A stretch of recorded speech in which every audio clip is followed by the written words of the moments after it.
শুভ রাখি বন্ধন সবাইকে। কেমন আছো সবাই? আশা করি সবাই ভালো আছে। আমিও ভালো আছি, তবে একটু মন খারাপ, কারণ কাউকে রাখি পরাতে পারছি না। যাই হোক, মন ভালো করার জন্য রাখির দিনে একটা রাখি বানিয়ে নিচ্ছি।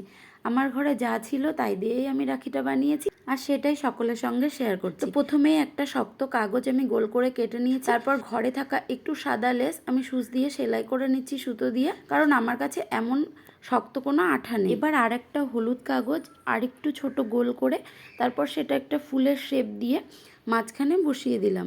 এই যে আমার ছোট্ট ছানা হামলা করে দিয়েছে, তাকে কোলে নিয়ে ভিডিও করছিলাম একটু টাইম, কারণ সে উঠে গেছিলো।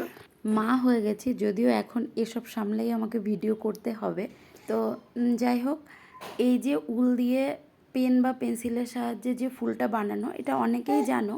যারা জানো না তারা যদি দেখতে চাও তাহলে কমেন্ট করবে, আমি অবশ্যই একটা শর্ট ভিডিওতে দেখিয়ে দেব। তো এভাবে এবার ফুলটা লাগিয়ে মাঝখানে আমি একটা ছোট্ট পুঁথি লাগিয়ে দেব। তারপর নিচে হাতে বাঁধার জন্য যাদের কাছে রিবন থাকবে রিবন, আমার কাছে নেই, তাই আমি উল দিয়েই বানিয়ে নিচ্ছি। তো আমার রাখিটা কমপ্লিট হয়ে গেছে। কেমন লাগছে অবশ্যই কমেন্ট করে জানাবে সবাই। আমার কাছে তো মোটামুটি ভালোই লেগেছে। তো সকলকে আরেকবার শুভ রাখি বন্ধন। ভালো থাকুক সকল দাদা ও ভাইরা।